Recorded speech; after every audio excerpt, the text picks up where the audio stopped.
buddy. Hello, everybody. Welcome back to my channel. This is Lelldorin. In this episode, we're doing the answers to your questions from my advice vlog number 5. Now, some of these are going to be really good ones. Some of them are super interesting. Some of them are going to be really interesting. And some of them are going to give you a little glimpse into the in-depth portions of my life. So the first question we had was from Fluttershy Gaming, trademark. Fluttershy asked, what should I do to get ready for Rise of Iron? First thing you want to do, get everything maxed out as you can. Get any of your reputations almost all the way maxed. Don't quite level it. Get it as close to the level as you can and then stop.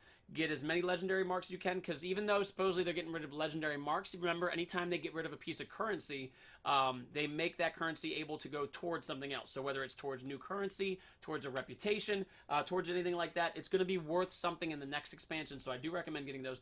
Get anything you can get as far as Vanguard marks, anything for the Queen's mark crap. Get all of that as quickly as you can. Man, my hair looks crazy. I was just playing Overwatch with my mom and Cindy, and so my hair's all anyway. So make sure you do all that. Also, try to get as many engrams or engrams as you would like. Get as many purples and yellows and hold on to them until after the expansion. Now, I know that they already released a lot of the exotics, but better be safe than sorry.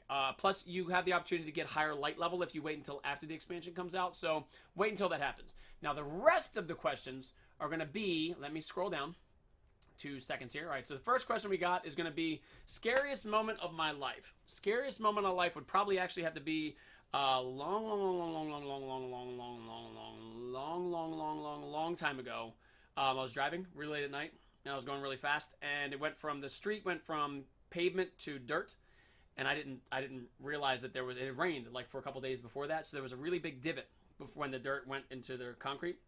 And so I was driving on the concrete, and I hit the divot, and because the dirt was loose from it being all shifted around from the rain, and it rained for a bunch, but then it had been dry for a couple days, my car just instantly started spinning out. I must have done like 364 times, whatever that math is, and my car stopped right next to a tree, like came to a stop and rocked, literally like this far from a tree. Like I was looking right at it. That was one.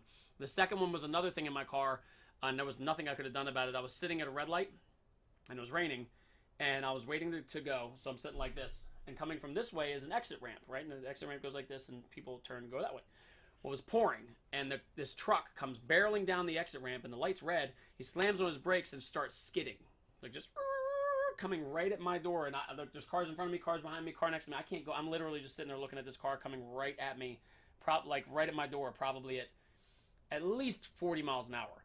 And he slammed on his brakes, He gets closer and closer. His grill was as far from me as this camera is right now, which is to say not freaking far at all, maybe 3 or 4 feet, and all of a sudden his front and rear tires caught. He turned and slammed into the car behind me, face on. She was completely okay, her airbag deployed. He was completely okay, his airbag deployed. But if he'd hit me from the side, I would have 95% chance I'd have been dead. Those two things, because I had no control over them really, I was like completely out of control.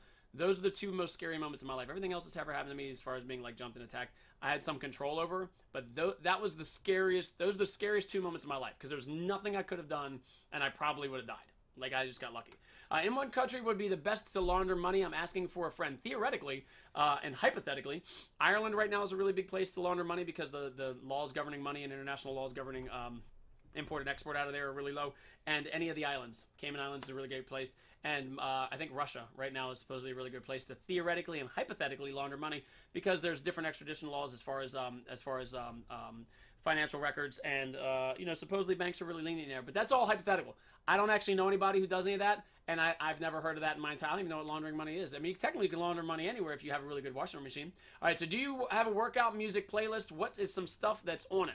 Okay, this one I actually pulled up my playlist for you earlier, and then I think I closed it because I'm stupid and I was listening to music while I was playing it. So I listen to stuff like Luke Christopher. I listen to Madcon. I listen to Helms. I listen to Flat Disc. I listen to the X Ambassadors. I like listening to Frequencers. So it's mostly EDM music. And then I have some stuff like Aerotic. I have Robin Schultz. I have Naked, Neiked. Little Justin Timberlake. A teeny bit of country on there, like T-Shirt from Thomas Rhett.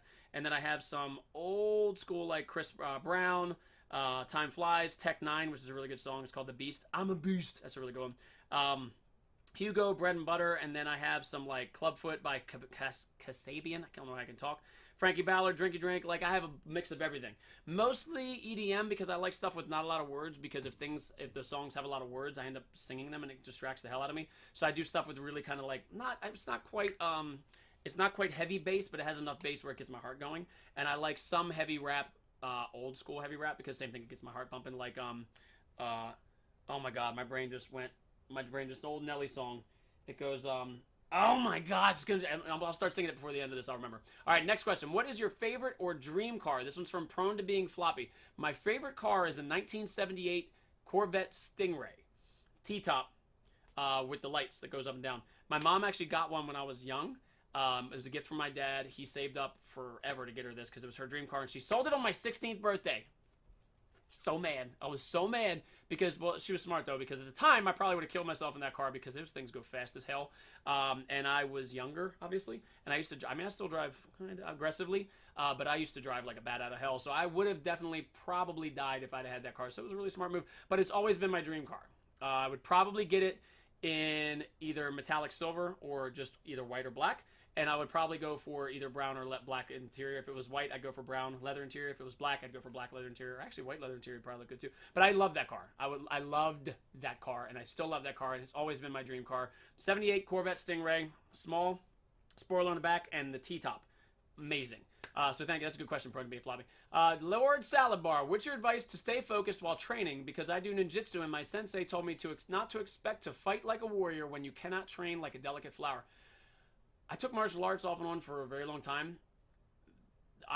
The one thing my sensei always liked about me in every one of my martial arts was that I stay very calm. Like when you watch me play games, I don't really get agitated, don't get mad. It's just you gotta internalize, because this is actually real stuff. Learn to meditate. Don't learn to find silence. Learn to find silence inside of you. That sounds really weird. You're never going to shut your brain off. You're never going to be able to stop thinking. The way our culture is now with all this crap and all this stuff going on, and there's always a way to like find out what's going on the other side of the planet. There's no way you can shut your brain down, but you can find a center of calm to it's like the center of the storm. It's like where you surround yourself with all the sound and you learn to keep it away from yourself. And in every time I sparred ever, I would go cold and just steady focus. Like you find the calm in the storm inside yourself, and that's just where you go from. And then like any kind of rage or any anger, you just kind of get rid of yourself by punching or kicking or spinning or depending on what martial arts you do. But yeah, it's not really training like a delicate flower. It's like training to be the eye of the storm. Take it that way. I don't know if you know what I'm saying there, but that delicate flower is cool because you need to be able to like move and stuff, but you want to be the eye of the storm. You want to be the center of all the rage that you get rid of. So that, I don't know if that helped you, but that's what I used to do. All right, so next question. Dylan Diaz, thanks Lel. Those tips help me a lot. What's your favorite letter between 1 and 10? Purple, obviously. Why would that? That's the stupidest question ever. Prone to Being Floppy. Next question. Hope you like that, Dylan. Which celebrity would you want to have taken to prom? If it's any. Man, I meant to think about this too, and then my brain shut off. You know. Oh my God, what's his name from Pineapple Express? He's actually went to Harvard.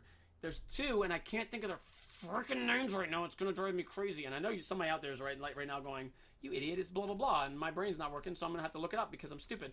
First one's gonna be, why is it not? Why? Oh, because I spelled it wrong. Because I'm an idiot. It's the girl from Black Swan, and I know she's married, and it would honestly just be because I heard she's really interesting. Why does it not have any of the names of the actresses? What's her name? Natalie Portman. I heard she's really smart and actually really funny and really cool to be around. So even if it was just to like hang out, I would probably take her because I heard she's just fantastic and like a great person. The next person would probably be James Franco. If it was just somebody to like hang out with and try to like if we went stag and we're both trying to pick up like girls or just like going because it's like screw prom, we're just gonna hang out. James Franco for the same reason because I heard he's like really smart, really funny, great sense of humor, doesn't take himself seriously. So it'd be one of those two people depending on if it was like me going solo and he's just my buddy and we go to prom together, try to pick up women that went solo by themselves, or if I was taking a date to kind of like hang out with, but she's just a friend and we're not like if we're not just being romantic. Next question, Romeo Freeman, Weedman. What's wrong with me? Hi. That's all I got. Joseph Stud. Working in hospitality like you do, how have you not lost your faith in humanity? Honestly, because at least once a day, there's somebody that says thank you, or is just very positive, or is very thankful, or is very nice, or is very like genuine, and that one person gives me hope. Because like I always say, even with this channel, if there's one person in the whole world that I can make laugh every day just from doing these videos, I have won. That's how I look at it. So I haven't lost my faith in humanity, because there's always that one person that just as you're about to like hit the end of your rope, like that one person will say thank you, and they'll be genuine. Or that one person will, you know, I'll be going crazy out of my mind, and I know I'm kind of falling behind, and that person will leave a great tip and a note that says, we could tell you were super busy, thank you for taking care of us. And it's like, that is why I haven't lost my faith in humanity, because that one genius, just because we're not going through natural selection and our gene pool isn't being reduced from all the idiots because of like electricity and lightning, doesn't mean that there's not still good people out there. So that's why I haven't. Anime lover, what's up, buddy? What's your advice in preparing yourself mentally and physically to get a lot of ink? Honestly, dude, I look forward to it being to the end of it, man. I got a giant one on my shoulder. I'm getting another one here on my chest, and I'm going down full sleeve on this side soon. And it's honestly, first off, I have a really high pain threshold. So I just go in, like this one only kind of hurt when they got around the very back of my tricep and when they were hitting the bone on the very top. But even then, I just kind of sat there and sweated. Just look forward to the art that is going to be on you for the rest of your life, because a lot of people talk crap about, you know, when you get old, you really going to want that tattoo. Well, when I get old, at least I won't be boring. I'll have like some cool stories and have some stuff to talk about. It'll be like a little bit of a conversation starter. So just honestly, buckle down a little bit. Maybe have we'll talk to your tattoo artist, because some people don't want you to drink at all. If you're of age, obviously, have a drink and just sit and relax and talk to the person, or take somebody with you and talk to them about something really deep to get your mind out of it. But honestly, just look forward to the end of it. That's what I do with anything that's going to be really hard, is look forward to the final product instead of like the pain you're about to get going through. Snow Golem, how do you get a girlfriend? Find one that you have a lot in common with, and just be tenacious, man. Don't chase them up their butt. Let them be a free person. Show them how much you care, and be a gentleman. Like open doors. Get them a flower. Get them little gifts. Learn what they like, and do things with them. But also make sure they want to do things with you too. Don't get a girlfriend just because she's pretty or she's cool. Get a girlfriend that has a lot in common with you. Someone who's not just beautiful on the outside, but is amazingly beautiful on the inside. Someone who makes you want to be a better person, because to them, they are to you the most amazing thing. So it makes you want to become better. But also, make sure you're that for them. Make sure you're the person that makes them want to be better. So find somebody that you have a lot in common with, who you mesh with, and who you just like, they light up your day, who makes you feel better. Just the thought of them makes you smile. And then let them know that. Don't be creepy about it, but let them know that, and make sure they reciprocate it. And if they don't reciprocate it, you got to let them go.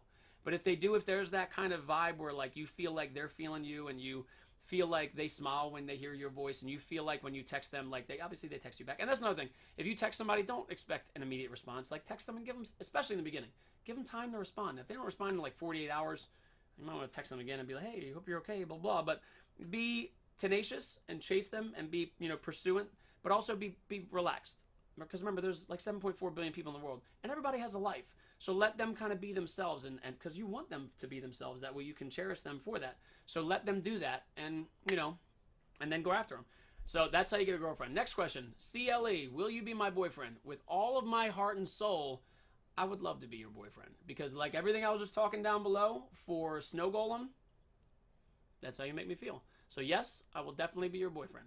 So that's going to be the end of this with this question and answer. Hope you guys enjoyed that Ask Lelldorin, because that was pretty fantastic. And that last question, I'm blushing a little bit, and it made my heart pitter-patter, pitter-patter. So that's a little bit of an insight into my life and what is going on. Some of the things in my life are amazingly fantastic, and they're going really, really well. And actually, right now, everything in my life is going amazingly fantastic and really, really well. And that's partially thanks to CLE down there. So until next time, this is Lelldorin signing off. Be sure to join me every single day. Same Lelldorin time, same Lelldorin channel. Also, look for my advice vlog question video, where you're going to be asking all your questions. Leave them down below, because I give good advice, and I give really good advice to all of my friends and lovers and people and countrymen. And I would like to give them to you too. So make sure you ask me anything, and I will give you an answer as quickly as I can. So until then, guys, get out of here. I do have more stuff to do for you. See you again soon. Bye.